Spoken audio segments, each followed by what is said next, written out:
Salmo 78 es un salmo bastante largo, tiene mucha miga, pero vamos a intentar desgranarlo aquí con mi amigo Willy López en este programa aquí en Radio Solidaria.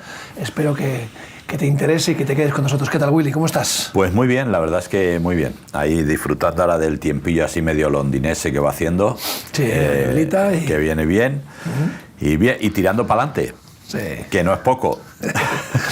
Ahora entramos en el otoño, pero es que en Latinoamérica, que ya sabemos que hay muchas personas que siguen este programa desde allí, están entrando claro. con la primavera y dentro de poco el verano, cuando aquí estamos en el invierno. Claro. Bueno, fíjate que el otro día había una mujer en la iglesia que le preguntó por su hermano que tuvo un accidente muy fuerte de tráfico y tiene placas por todos los lados y tornillos y de todo que le han puesto, parece Robocop. Y le pregunta, ¿cómo está él? Dice, pues ahora un poco mejor porque ya... Dice, pero en invierno ha sido horroroso, con las placas, los cambios de tiempo. Claro. Digo, sí, la verdad es que sí. Dice, no, pero ahora ya... Dice, ahora como ya ha entrado la primavera, dice, ahora ya va mejor porque va haciendo más calorcito, ¿no? Aquí entramos en el otoño, que a mí es la época que más me gusta del año. Muy bonita. Tristemente, las estaciones el primavera y el otoño se han acortado. Sí. Ayer pude visitar mi tierra natal, Vitoria. Ajá. Y la verdad es que el otoño es espectacular. Es una ciudad llena de árboles, muy claro. verde, muy limpia. Y no llovió. Cosa curiosa, hizo un día soleado, maravilloso. Ajá. Para disfrutar de... Sí, está cambiando, está paisaje. Claro, si es que no puede llover, si ha caído todo en Levante. Sí, verdad. Yo creo que nos va a dejar 2 años en el norte sin ni una gota de lluvia. No lo sé, pero está precioso, Tracas, los campos verdes, los bosques, esos tonos ocres, marrones, la hoja ya caduca cayendo. Claro. Para los jardineros y para los que trabajan en Malamente. Es más trabajo, pero la verdad que es un espectáculo visual. Qué maravillosa, ¿no? La creación, ¿no? Y qué variedad, qué variopinto, ¿no? Y todo, la verdad que cuando ves la creatividad de Dios, ¿no? Uno tiene que rendirse a la mente creadora y creativa, ¿no? de un ser superior que nos ha puesto con tantos matices y tanta riqueza visual y de todo tipo, ¿verdad? Claro, no, y además fíjate que antes de llegar a Vitoria, viniendo lógicamente de Burgos, te encuentras antes con toda la zona de pinares y todo, que curioso que no sé que la hoja entonces siempre es verde. Sí, ¿verdad? Entonces vienes de Burgos, que le pasa lo mismo, pues los chopos, las hayas, todo lo demás, marrones, amarillos, verdes, y luego ya pasas a Vitoria y ocurre lo mismo, ¿verdad? Y digo, qué curioso, porque unos eran caducos y otros eran perennes, porque Dios diseñó así, ¿no? No, claro, si le echamos 200.000 años y el azar, pues seguro que alguien me lo puede explicar por qué ciertos árboles son de hoja caduca, pero es increíble porque de esta manera lo que te encuentras siempre es arbolado, es una creación diferente, ¿no? Entonces la verdad que es muy bonito, muy interesante. ¿Qué me cuentas del Salmo 78, Willy? Porque es un salmo bastante extenso. Pues yo lo he titulado, da un poco susto. Da un poco susto de leerlo de un tirón. No es el 119, pero no se queda corto. No, el 119 ya ahí hablaremos largo y tendido de ese sí que no le vamos a poder hacer. En un solo programa. Pero no tanto por lo largo que es, sino porque tiene varias temáticas. Este tiene una sola temática. La temática que tiene es, el salmista le dice al pueblo, acuérdate o recuerda lo que Dios hizo, ¿no? Y hay una cuestión que me gusta muchísimo y que yo creo que a mí siempre me ha interesado y es las generaciones. Dios siempre es un Dios de generaciones, siempre lo ha sido. Él se presentaba, yo soy el Dios de Abraham, de Isaac y de Jacob, siempre lo ha sido, ¿no? Y visitaré vuestras generaciones y la maldad y la bondad y todo lo demás, pero siempre ha sido un Dios de generaciones. Y lo que está haciendo aquí, él cuenta toda la historia de lo que Dios ha hecho. Por eso lo he titulado un poco de acuérdate o recuerda, pero principalmente en los primeros versículos a donde quiere ir allá a parar, donde quiere llegar es que la próxima generación y los hijos de la próxima generación sepan esto. Y yo creo que es muy interesante. El otro día yo estaba viendo en Buenas Noticias TV, el domingo anterior al Día de la Reforma, sacaron toda una historia de la Reforma, ¿no? De aquellos hombres que pelearon tanto, que fueron perseguidos. Sí, yo lo vi. Hasta hoy en día, ¿verdad? Hasta hoy en día tenemos pastores que se les prohibió pagar que la Iglesia pagara la seguridad social y hasta hoy en día no tienen jubilación. tienen jubilación por la misericordia y porque alguien y porque la Iglesia pues hizo planes de pensiones o hizo otra cosa, pero el gobierno les prohibió. O sea, los que vivieron, pero esos fueron los que pusieron. Y me supongo que podríamos ir mucho más atrás. Se habla de algunos nobles en Navarra y de otros lugares, ya estamos hablando del siglo XVI, incluso antes, estoy seguro, incluso en los tiempos de Roma, de la conquista de la península ibérica por Roma, con tantos cristianos en Roma, estoy seguro que muchos de los soldados que venían eran cristianos, eran creyentes de verdad. Y cuando hablamos de aquellos tiempos, hablamos de creyentes de verdad. Claro. No había broma, o sea, no había paripé. Es decir, era más cómodo. No era una moda, no era una corriente filosófica, era un asunto de vida o muerte. Era más cómodo ser de los dioses romanos habituales, haciendo lo que tú querías, pero ser cristiano era un tema muy, muy serio. Yo creo que habría entonces, quiero decir, ha habido toda una historia, ¿no? Y a veces me da pena que las generaciones nuevas de pastores no agradezcan a aquellos que pusieron, como Pablo dice, yo como perito arquitecto he edificado para que otro sobreedifique, ¿no? Entonces, yo estoy pudiendo sobreedificar porque hay otro que edificó. Mejor o peor. No había baterías, no había guitarras, no había nada. El famoso himno de color azul o de otro color, con esos himnos tan grandilocuentes, ¿verdad? No había tanta marcha, no había tanto ritmo latino en las iglesias, pero aquella gente es la que edificó, ¿no? Y yo creo, y el Salmo 78 va por ahí, va diciendo, acordaros que la generación siguiente lo sepa. Y dice, aunque dice que vosotros fuisteis una generación rebelde y contumaz, es decir, vosotros pasasteis de Dios olímpicamente, pero sí conocéis los hechos. Hemos hablado de esa palabra, contumaz. Claro. Contumaz es una palabra que hoy en día no está muy en está en la boca de muchos. Pero espero que la RAE la contemple todavía. Todavía seguro que sí. Entonces, pero es muy interesante ver cómo el salmista donde quiere ir a parar es, nunca habéis cumplido con Dios, siempre habéis sido rebeldes, siempre habéis hecho lo que os ha dado la gana, pero por favor, como conocéis los hechos, que la siguiente generación y los hijos de la siguiente generación sepan estas maravillas que Dios ha hecho, ¿no? Y ahí empieza el salmista a relatar, hace todo un relato súper interesante desde el primer palo gordo, y es cuando fueron los arqueros que dieron la espalda en la batalla y dejaron tirados al pueblo de Israel y no quisieron pelear, hasta luego pues como Dios les abrió la peña, les dio agua, y entonces va haciendo un ten con ten en cuanto a Dios hizo esto por vosotros y vosotros reaccionasteis así. Dios hizo esto por vosotros reaccionasteis así, ¿no? Y entonces menciona pues todo el tema del maná, todo el tema del agua que brotó de la peña, las codornices, etcétera, etcétera. Entonces es un salmo que si te pones se lee bastante bien porque es muy dinámico, recordando cosas, ¿no? Entonces, es muy interesante y tiene una sola temática. Eso es, porque el recordatorio que Dios hace al pueblo y nos hace en nuestra vida no es para restregarnos. La palabra dice que Él no nos avergüenza, ¿no? En realidad no viene con una intención de decir te voy a reprochar. Él no reprocha, dice yo quiero mostrarte para que no cometas los mismos errores. Quiero que tengas fe que cuando tú creías que yo no estaba ahí, estaba. Que durante toda tu historia te guardé, ¿no? Entonces cuando el profeta dice mira de la piedra donde te he sacado, de la cantera donde te he sacado, no está diciendo que mira que eras un miserable, que no valías para nada, yo ahora eres alguien gracias a mí. No.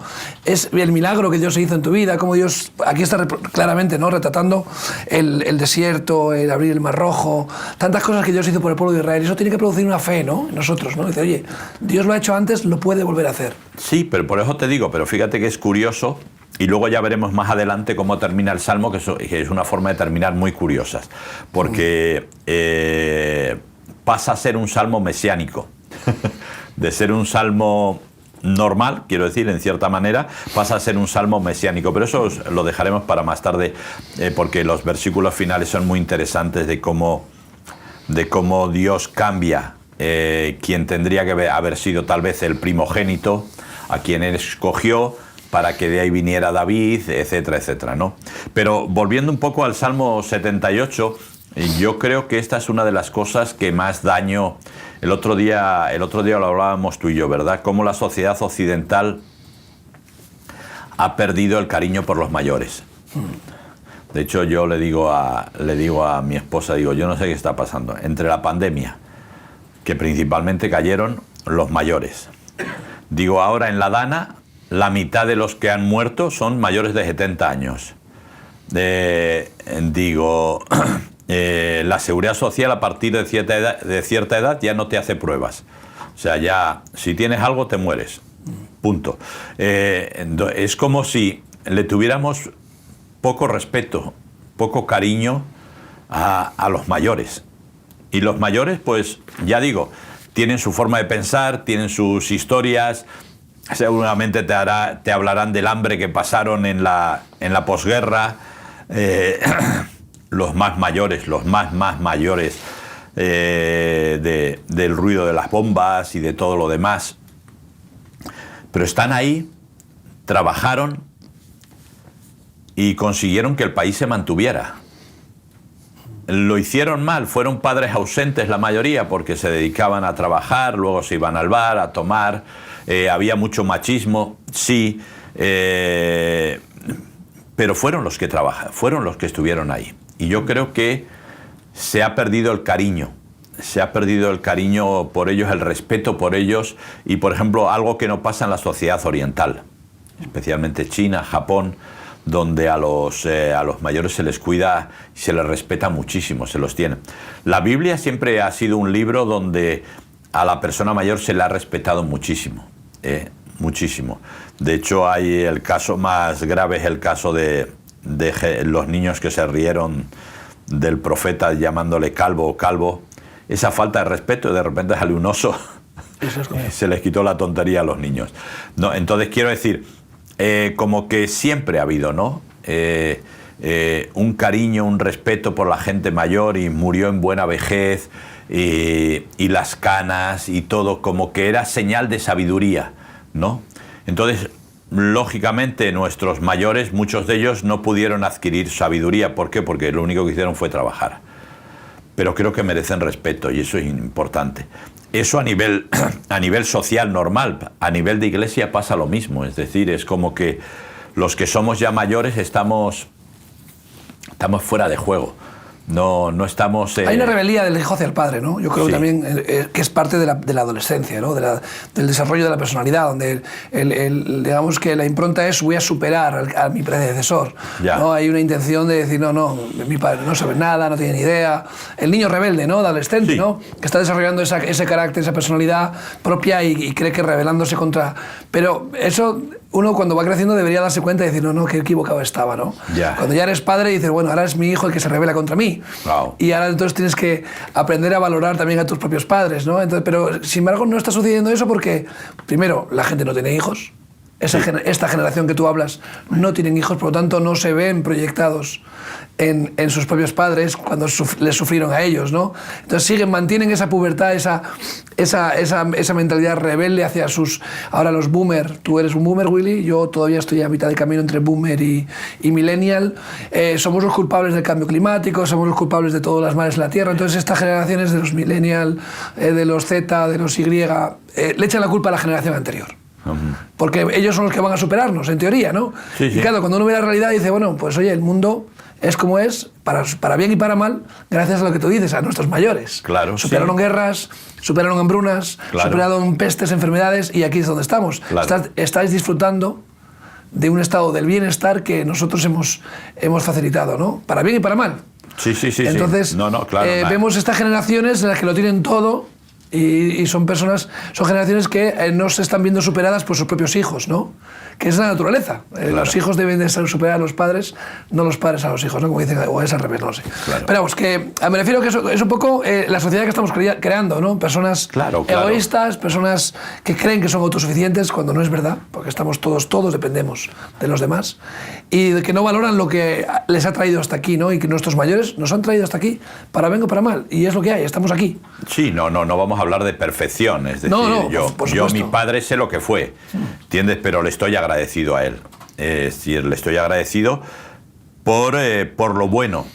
Que hubo mucho malo, entonces tampoco podemos pedir peras al olmo, es decir, estamos hablando de un país que viene de una guerra civil, donde se implanta un tipo de gobierno, pero sobre todo el gran problema es que España queda totalmente aislada por su régimen político de Europa y de todos los lados. Por lo tanto, exportaciones, importaciones cero, trabajando sector primario, ganadería, agricultura, el que tenía eso bien y el que no, pues nada, a las grandes ciudades, hacinaos, intentando ganar un poco de dinero para llevarlo a casa, porque eso sí lo tenían claro. Ellos tenían que cuidar de su familia y tenían que cuidar la casa. Entonces es algo que es interesante que no perdamos de vista. Por eso el salmista llama a los padres y les dice: vosotros que visteis cómo golpeó la peña y salieron, dice, fuentes como abismos. O sea, no es que cayó un chorrito, no, fuentes como abismos. Vosotros... Darle de beber a 1,5 millones de personas, claro, 2 millones de personas. Claro, entonces, más los ganados. Más los ganados. Y todo, entonces, luego, vosotros que visteis cómo Dios le provocasteis, ¿verdad? Y le dijisteis, ¿qué? ¿Tú eres capaz de poner mesa aquí en el desierto? Y le provocasteis, porque se supone que si Dios os había sacado de Egipto, os iba a cuidar y os iba a llevar a la tierra prometida, porque eso, Dios promete y Dios no es hombre para que mienta. Entonces, pero aún más todavía, Dios dice que aún la provocación traerá carne para el pueblo, pero todo esto provocando. Estamos hablando de un tono irónico, de un tono un poco provocador hacia Dios, ¿no?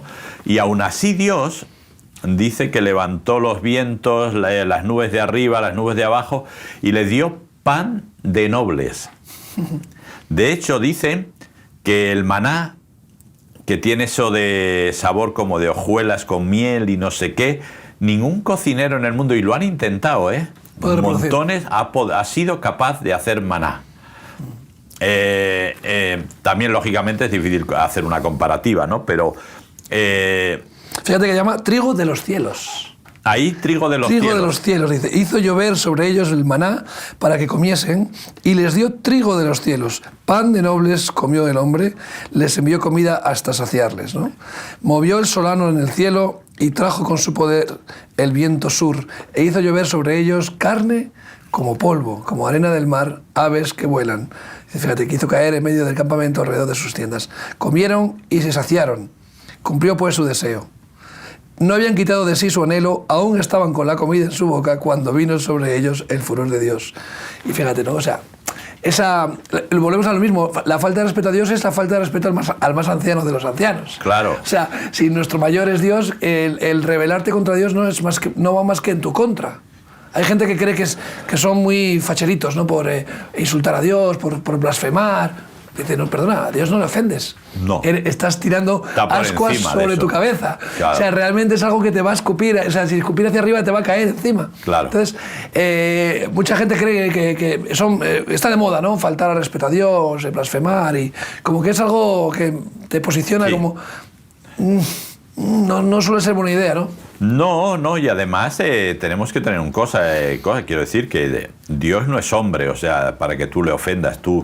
Si tuvieras la capacidad de ofender a Dios, vamos, serías increíble, ¿no? Pero no tienes esa capacidad de ofender a Dios. Aquí el problema del pueblo de Israel fue que, conociendo a Dios, porque luego va a relatar todo lo que Dios ya había hecho antes, cómo lo sacó de Egipto, cómo pasaron el Mar Rojo, cómo llegaron a Sinaí, etcétera, etcétera, etcétera. O sea, quiero decir que todo eso luego esto es de los 40 años en el desierto, cuando Dios, que encima Dios dice, es que no vais a tener que ir a buscarlo, os lo traigo a casa. El maná caía alrededor de las tiendas, de las jaimas, y las codornices o las aves voladoras, ¿verdad?, cayeron alrededor. O sea, solo había que salir a por ellas. Ahora, ¿dónde estuvo el pecado del pueblo de Israel? En provocar.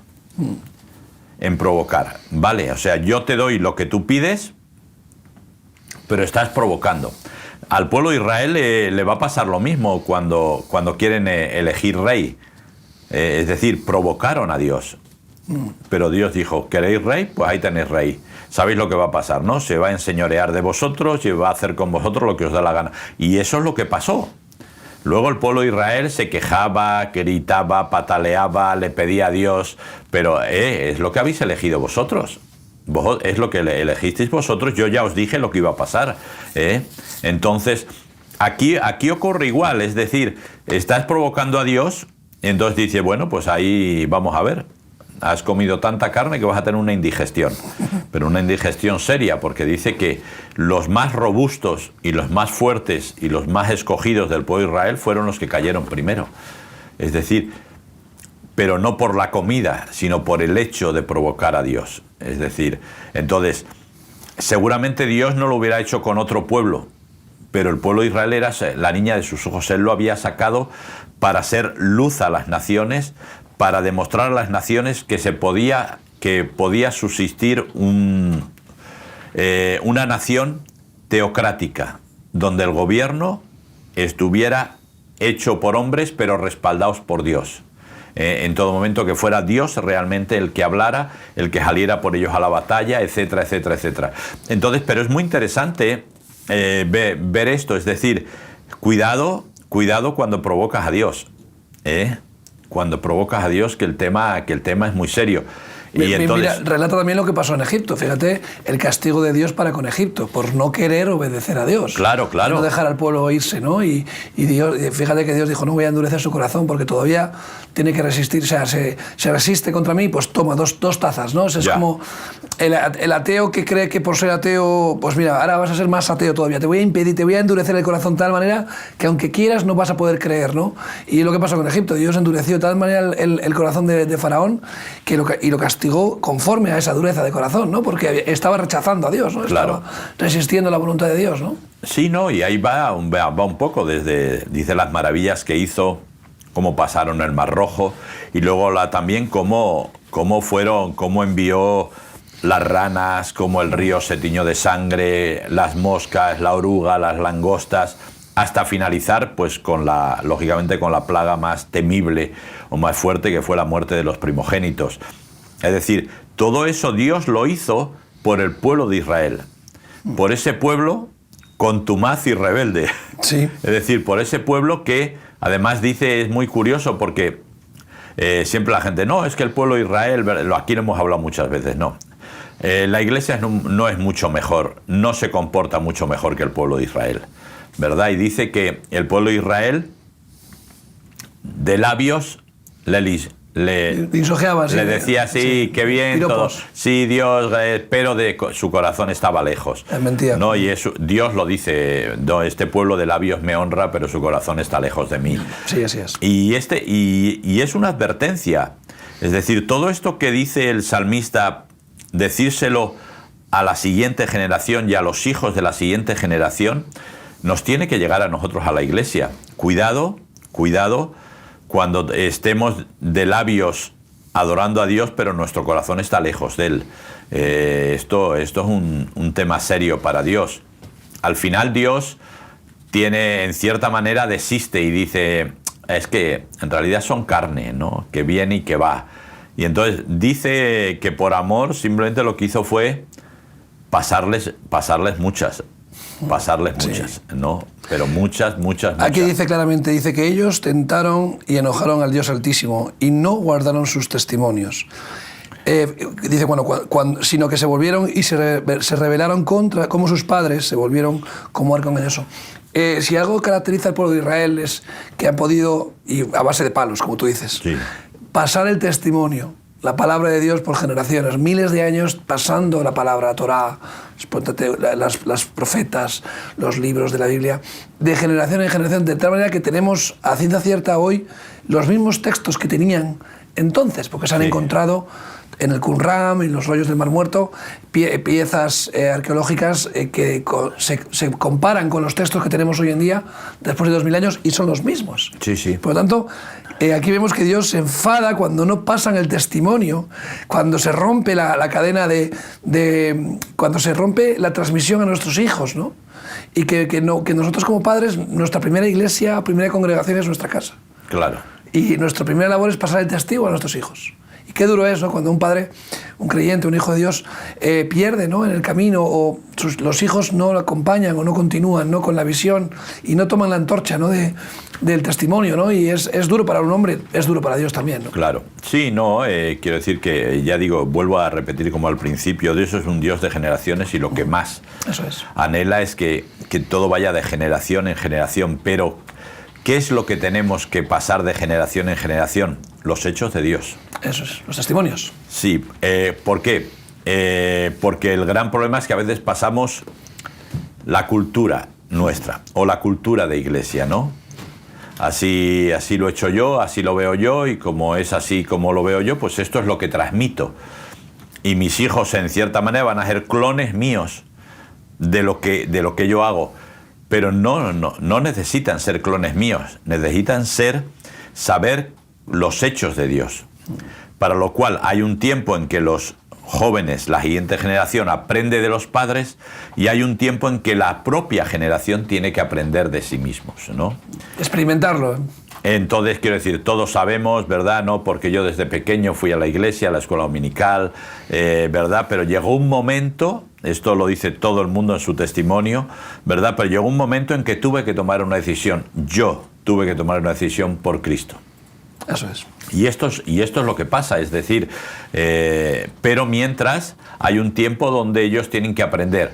Y como tú dices, ¿dónde aprenden principalmente? En casa.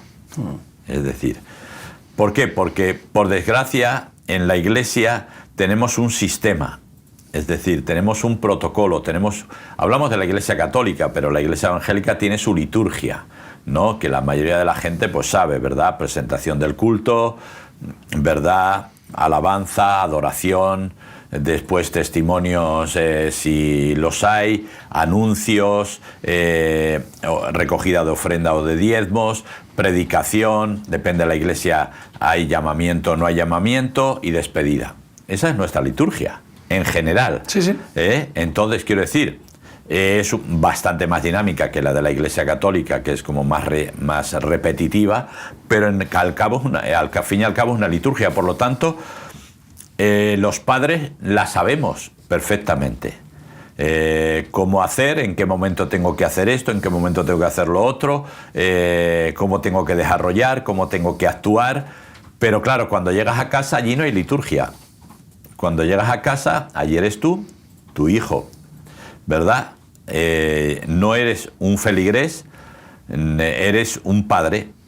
Tu hijo es un hijo, y por lo tanto tu esposa también es una mujer, por lo tanto una madre, y hay que trabajar en esto. ¿Por qué? Porque la mayoría de los jóvenes que al final dejan al Señor, lo que te dicen es que mi padre era en la iglesia de una forma y en casa era de otra. Principalmente los padres. Entonces, esto lógicamente me llevó a pensar que tal vez no era tan... Y esto es un poco lo que el salmista le quiere decir a esa generación: por favor, pero aun siendo como sois, que no hacéis más que provocar a Dios, más que decir cosas de labios para acá, para allá, pero por favor, contarle a la siguiente generación los hechos de Dios, porque los hechos de Dios, el testimonio de Dios, ese es inamovible, ese está ahí. Lógicamente, los judíos, yo me alegro de una cosa, y es que son muy fieles a la hora de la transmisión.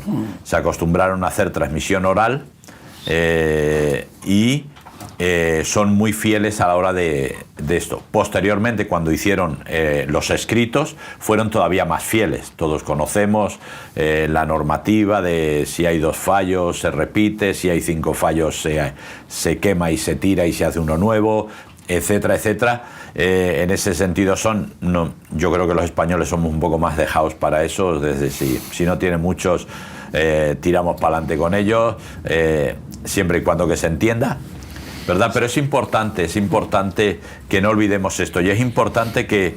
¿Por qué? Porque la sociedad está encerrando al cristianismo en las iglesias. Y por lo tanto está encerrando a nuestros jóvenes. Nuestros jóvenes tienen un hándicap muy fuerte a la hora de desarrollarse en la sociedad, por cómo la sociedad es de permisiva, por dónde te quiere llevar, por dónde quiere que vayas. Entonces, lógicamente, donde tú te vas a fortalecer es en la iglesia. ¿Cómo te vas a fortalecer? Cuando la gente te cuente los testimonios de Dios. No las historias nuestras de las personas, sino los testimonios de Dios, ¿no? Y yo creo que esto es importante. Es curioso que aquí pareciera que está dando por perdida una generación y apostando por la siguiente, ¿no? Y a veces, no es que yo se le dé por vencido, pero hay un plan B. A veces dice, mira, lo vemos, ¿no?, en algunos textos que dicen, oye, pues si tú no dieras testimonio, hasta las piedras darían testimonio, ¿no? O sea, quizás llega un momento en el que Dios dice, no, tuvo que quitar de en medio y castigar duramente para que continuara el testimonio, porque una de las cosas que nos dice la palabra es, dice, oye, si eres ocasión de tropiezo, es mejor que te quites de en medio. Dice, más te vale atarte una piedra de molino al cuello antes que se tropiece uno de mis pequeños. O sea, que decir, si tú eres un tapón, y tú estás siendo ocasión de caer a otros, o siendo y no en el sentido de la maldad, sino que el hecho de que tu testimonio, como tú has dicho bien aquí, no sea real, estás haciendo que otros que van detrás de ti no crean, porque tú no eres ejemplo. Claro. Tú no estás viviendo conforme a lo que dices, claro. Y al final eso se nota. Entonces, claro, eres tropiezo, porque otros que vienen detrás de ti dices, oye, o sea que ser cristiano es eso, decir una cosa, hacer otra. Claro. Alabar a Dios con labios lisonjeros, pero luego tener un corazón alejado de Dios, entonces no me interesa, porque al fin y al cabo las personas necesitan que algo sea genuino, sí, bueno o malo. Por eso la palabra dice que o caliente o frío, pero eres genuino, eres como eres, no en el sentido de ser orgulloso, sino decir, esto es lo que hay, no te escondo, no te miento. Y quizás por ahí podamos empezar a trabajar. Oye, pues claro, si estás equivocado, dice, oye, estoy equivocado, esto es lo que soy. No tapo mis errores, ya, no envuelvo mi vida de una falsa hipocresía para demostrar lo que no soy. Oye, soy así. ¿Necesito cambiar? Pues quizás necesito cambiar, ayúdame.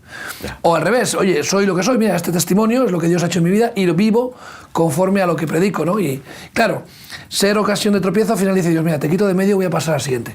Porque tú no estás... no quieres dejar que yo haga la obra en ti, eres pones trabas a mi espíritu para obrar a través de ti, entonces pues mira, paso al siguiente. No seas, por lo menos no entorpezcas ya el paso a la siguiente generación, ¿no? Sí, no, pero eso, fíjate, eso es lo que pasó, es decir, Dios dijo claramente, es decir, de los que salen de Egipto, ninguno entrará en la tierra prometida, excepto Josué y Caleb, ¿verdad? Y ninguno entró. Ni Moisés.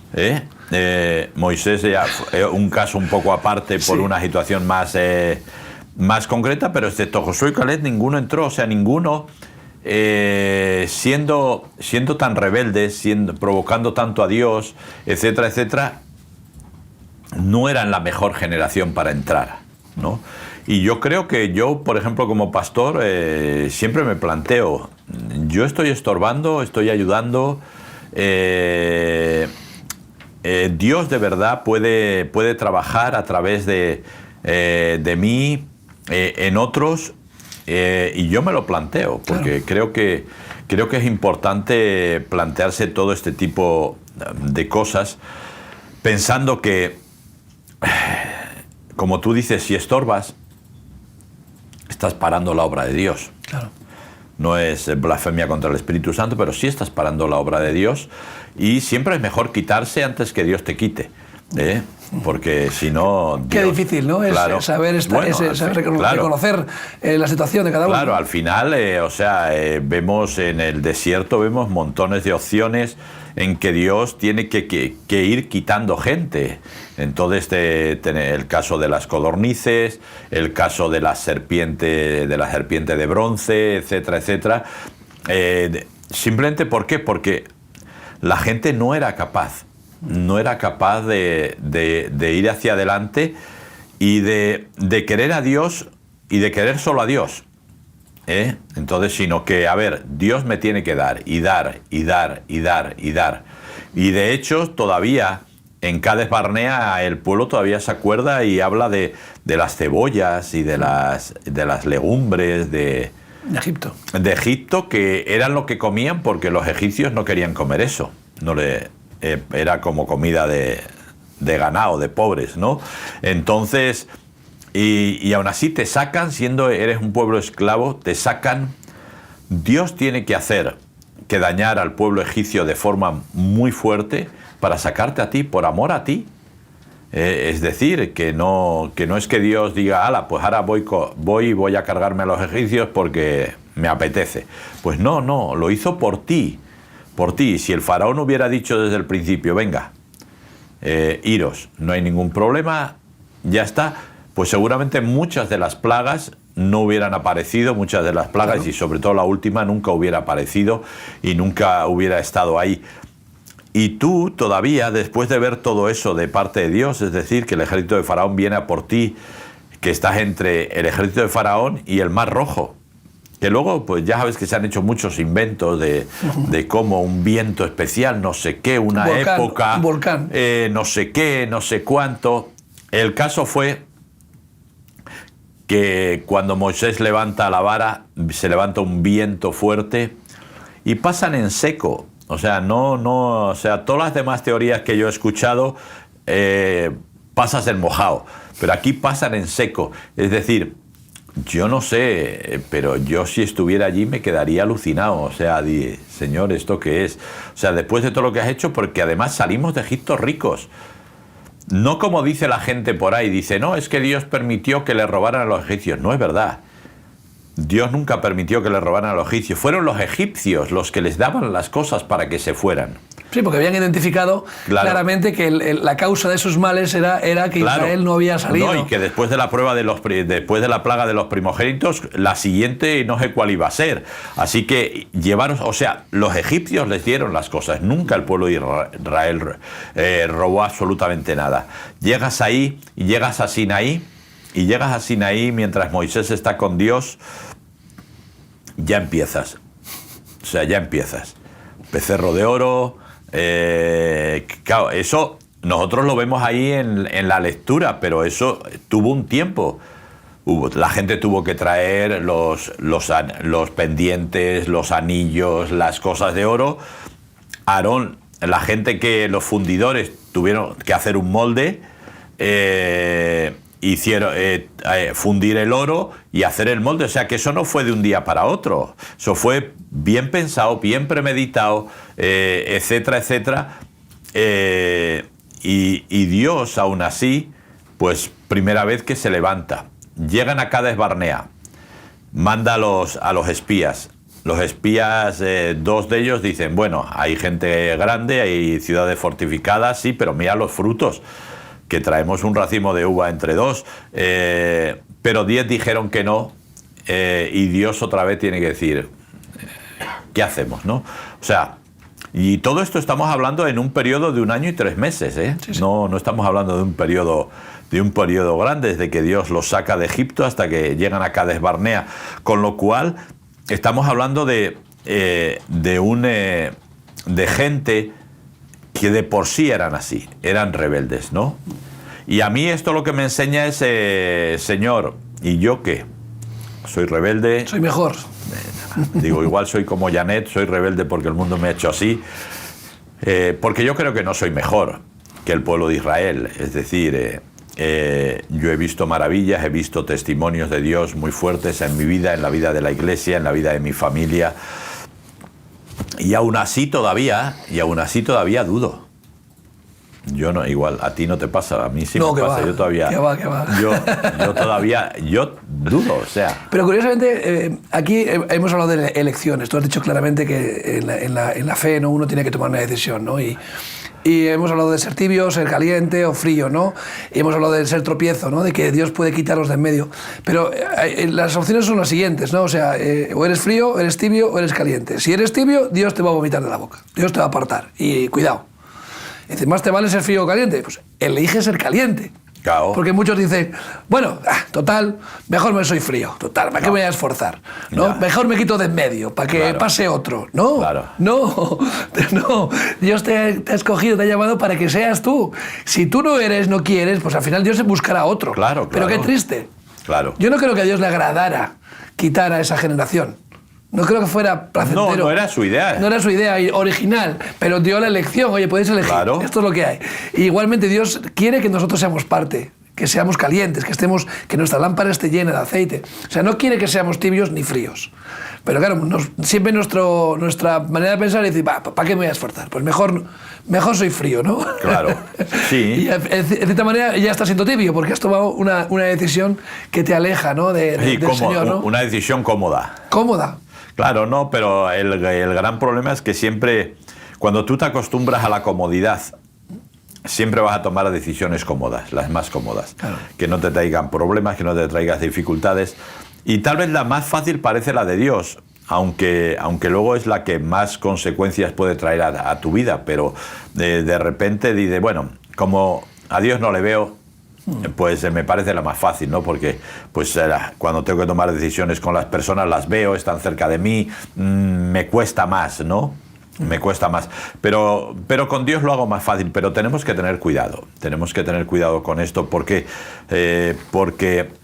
yo siempre le digo a la gente, cuando tú te sales fuera del paraguas de Dios, eso no quiere decir que te vayan a ir las cosas mal. Pero ni quiere decir que te vayan a ir bien. Simplemente lo que tú estás arriesgando en ese momento es que en el devenir de la vida, en las situaciones de la vida, te puede ir bien o te puede ir mal. Simplemente Dios no va a estar ahí. Va a estar ahí, pero no va a actuar, ¿no? Que es lo que cuenta ahí, porque con todo lo que cuenta el salmista de provocaron a Dios, rebeldes, no sé qué, no sé cuánto, aún así dice Dios los amó. Y estuvo con ellos y los defendió y venga y vamos a ver y otra y otra y otra. Y el salmista viene diciendo, y aún así le provocaron con sus tallas de madera, con sus tallas de esto, con sus holocaustos, con irse detrás de otros dioses. Y aún así Dios siguió y siguió y siguió, ¿no? Y la verdad que es alucinante pensar que Dios, que podía decir, pues mira, venga, que ya te he dado 100, 200, 300 oportunidades y no quieres, pues bueno, lo dejamos, ¿no? Dios siguió, y nosotros que conocemos la historia, ellos lógicamente no la conocían, pero nosotros que conocemos la historia, en ese salmo, Dios ya está preparando la última oportunidad. ¿Cuál era la última oportunidad? Enviar a Jesucristo. Dice... Entonces despertó el Señor como quien duerme, como un valiente que grita excitado del vino, e hirió a sus enemigos por detrás, les dio perpetua afrenta. Dice, desechó la tienda de José, que es lo que hemos hablado antes, pasó, esta no, pasó la siguiente. Dice, y no escogió a Efraín, sino que escogió la tribu de Judá, el monte de Sión, al cual amó. Edificó su santuario a manera de eminencia, como la tierra que cimentó para siempre. Eligió a David su siervo, claramente está hablando de Jesús. Sí, sí. Y tomó de las majadas de las ovejas, de tras las paridas, lo trajo, para que apacentase a Jacob su pueblo y a Israel su heredad. Claro, está hablando de Jacob y Israel, y nosotros que también somos Israel, injertado también junto con Jacob, ¿no? Y los apacentó conforme a la integridad de su corazón. Mirando el corazón, las intenciones, ¿verdad? Sí. Señor, mirando más allá de las apariencias, ¿no?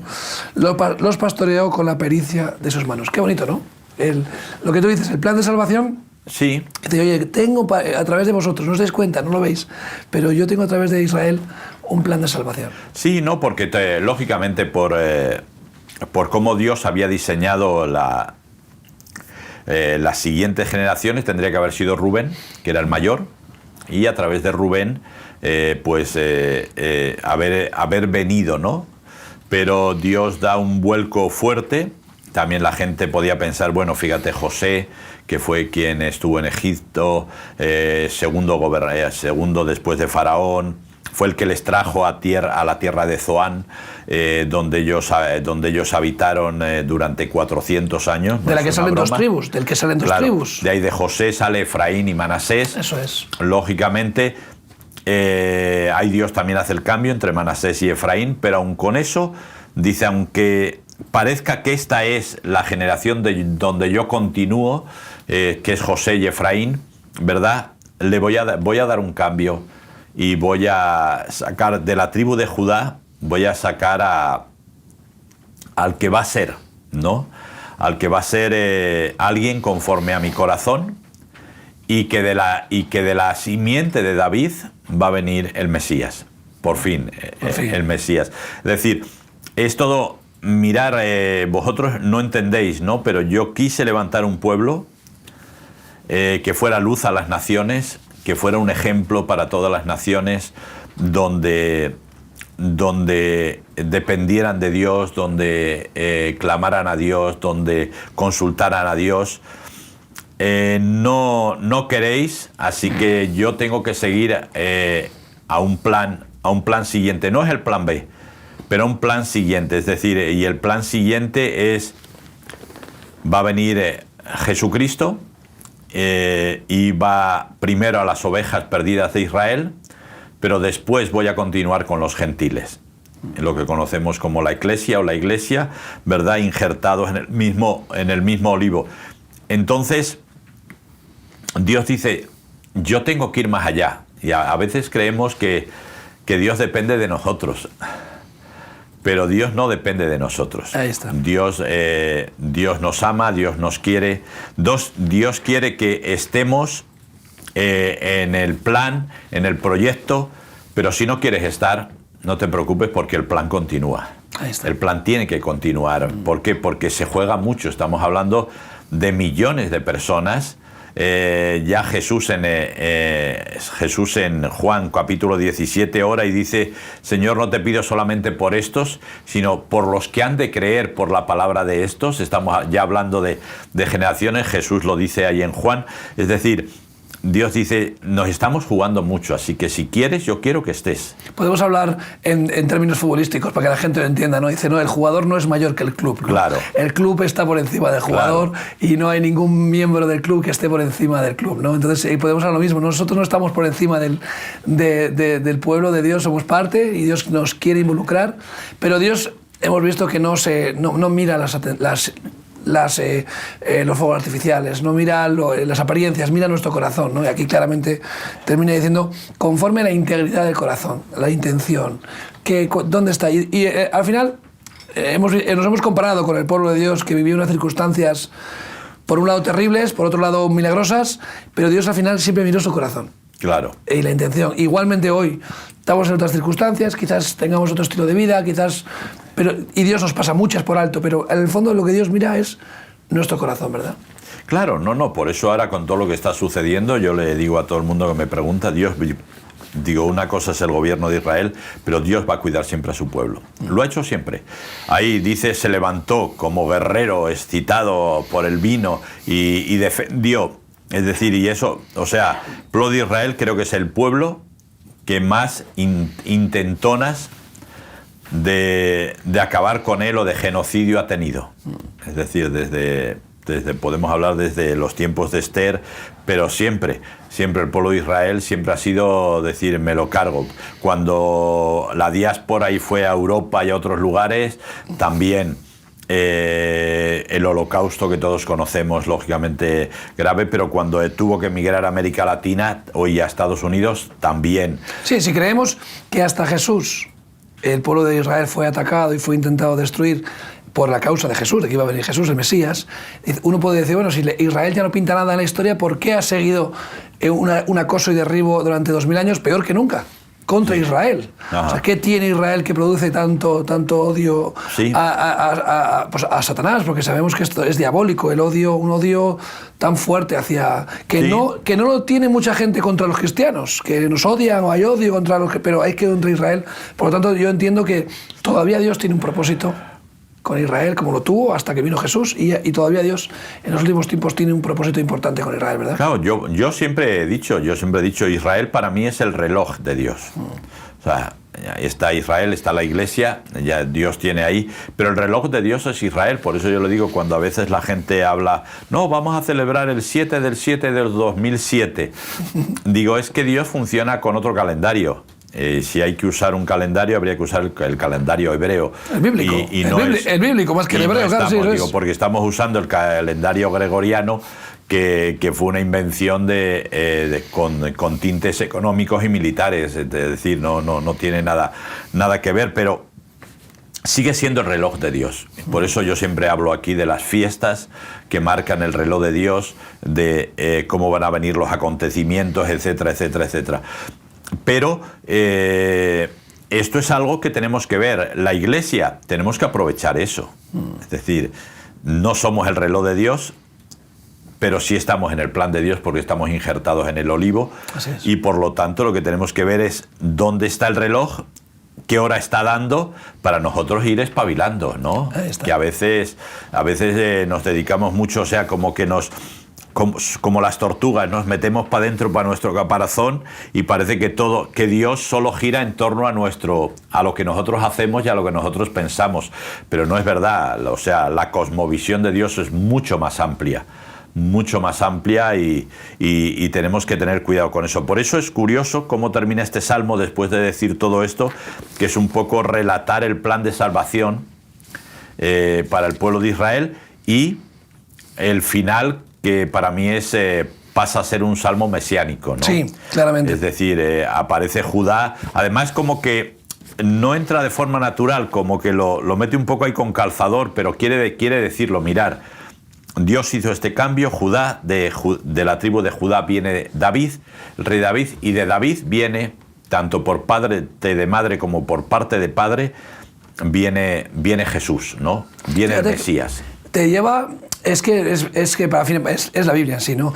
Te lleva al pasado, pero no Sí. para mirar al pasado, que nos quedemos con la morriña, No. que nos quedemos, ay, que el Señor abrió el mar, ay, que el Señor cuando empezamos la iglesia, ay, no. Te está llevando a mirar tú de dónde vienes, pero para que mires hacia el futuro. Claro. Te está proyectando a lo que está por venir. En este caso, a Israel en aquella época tenían que mirar al futuro hacia el Mesías. Nosotros miramos al pasado para ver al Mesías que ya vino, pero tenemos que mirar también hacia adelante porque el Señor vuelve a venir. Claro. Entonces, el recorrido siempre es, mira de dónde vienes, lo que he hecho contigo, y proyéctate hacia el futuro. Mira hacia el futuro, ¿no? ¿Qué es lo que está pasando en la sociedad actual, Willy? Nos han quitado el futuro. Sí. No hay hijos, no hay vejez, porque la vejez es un estorbo. No hay proyectos a largo plazo. La gente vive en el carpe diem, instalados en el hoy, en el ahora. Entonces, si te quitan el futuro, si esterilizan una generación para que no tenga hijos, para que no tenga descendencia, porque la esterilización viene de muchas maneras. Sí. Entonces, realmente te están quitando el futuro. Te están robando el futuro. Tú lo has dicho aquí, un padre, por muy mal padre que sea, por su familia, como dice aquí, te levantas como vamos, Claro. hecho una furia para defender a los tuyos. Claro, claro. Si te quitan a los tuyos, no tienes nada que defender. No defiendes nada, no tienes nada por lo que luchar. Y eres No. más fácil de manejar.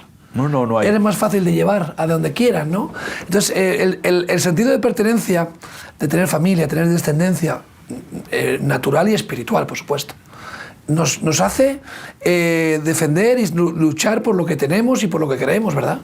Es que yo creo que el legado y la herencia es lo más importante que tenemos. Es decir, pasar a la siguiente generación algo. Hoy por hoy, como no hay ese sentir, a la única generación es a la de tu perro, sí, pero va a morir antes que tú, así que tampoco tienes esa opción, a no ser de que vayas un perro, otro perro, ya alguno de los perros le toque, pero no le va a tocar. Perdemos las ganas de soñar. O sea, ¿sueño en qué? Sueño mi vida, pasarla bien, pasarlo lo mejor posible, pero yo. O sea, pero no tengo ninguna intención de dejar un legado, de dejar una herencia, ¿verdad? Entonces ahora hay escritores, pintores, etcétera, etcétera, pero en realidad no dejan un legado. En realidad es la sociedad la que convierte su obra en un legado, pero no en un legado comercial. O sea, se trata de vender pinturas, de vender esculturas, de vender libros, porque eso económicamente es muy interesante. Pero el legado en sí de la persona, Delibes, Valle Inclán, Unamuno, ¿qué pensaban? ¿Qué es lo que querían transmitir de verdad? ¿No? Entonces eso a la gente no le importa, le trae sin cuidado. Entonces creo que eso nos quita la capacidad de soñar. Y yo creo que tenemos una sociedad que duerme pero no sueña. Duerme pero no sueña. Y eso es muy grave. ¿Por qué? Por eso pues la gente está muy metida en las redes sociales, está muy metida en los videojuegos, está muy metida en la tecnología, porque eso es lo contrario a soñar. Y por lo tanto, pues ¿qué va a pasar? Pues que el legado en cuanto al medio ambiente, el legado en cuanto a... pues lo estamos perdiendo, con lo cual a mí me da mucha pena pensar qué tipo de mundo le vamos a dejar a nuestra generación. Sí, claramente, y sobre todo qué testimonio vamos a dejar, qué van a pensar de nosotros en el sentido de decir, oye, vivimos íntegramente, nuestro corazón era íntegro, vivíamos lo que decíamos, vivíamos conforme a nuestra fe, éramos consecuentes con nuestras decisiones, o era todo un paripé, o era todo cultural, o era todo sentimental, ¿no? Y yo creo que se nos va a medir por eso. El legado va a ser ese, ¿no? No tanto si has alcanzado a muchos, si has hecho grandes cosas, no. Realmente tú quién eras, ¿no? Y eso lo van a vivir, lo van a saber las personas más cercanas a ti, ¿no? Claro. A los que tú has podido compartir, ¿no? Claro, porque hay que tener en cuenta que el legado está en el corazón. Eso es. Por eso termina el Salmo 78 hablando del corazón, de la integridad del corazón. Y esto es lo importante, mi legado. Es decir, yo lo que quiero dejarte es un reflejo de cómo puedes ser para que el mundo sea mejor, para que el mundo sea mejor y para que me superes a mí, lógicamente, para que tus hijos, la siguiente generación, te supere a ti, pero no en tener, sino en ser. Y yo creo que esta es la gran diferencia. Hoy en día lo que la sociedad entiende por legado es tener, ¿verdad? Y dejo dinero, y dejo esto, y dejo obras, y dejo no sé qué, no. Pero es ser. Es decir, necesitamos gente genuina. Como decíamos en nuestra época, gente legal. Que cuando dice sí es sí, no es no, y amén es amén. Yo siempre recuerdo, vivía en Torrelavega, y iba a la feria de ganado de Torrelavega, y había paisanos que compraban 3 vacas lecheras que valían un pastizal en aquel tiempo en pesetas. Se daban la mano, se escupían, se daban la mano, y eso era un contrato inamovible. Hoy en día vas al banco, firmas por triplicado, por cuadruplicado, y aún hay una letra pequeña que no has podido leer que te la va a jugar. Te la va a jugar, nunca sabes. Y bueno, pues todos conocemos lo de las preferentes y un montón de cosas que pasaron, cómo engañaron a la gente. Es decir, corazón. Y en el corazón está el legado. O sea, el legado es ser y no tener. Así es. Willy, muchas gracias. Nada. Salmo 78, como termina diciendo el Salmo, dice que los pastoreó con la pericia de sus manos. Déjate pastorear por el Rey de Reyes, Señor de Señores, que es Jesucristo, porque de verdad que con sus manos vas a sentir el cariño, el amor que como nunca lo has sentido. Que Dios te bendiga y hasta pronto.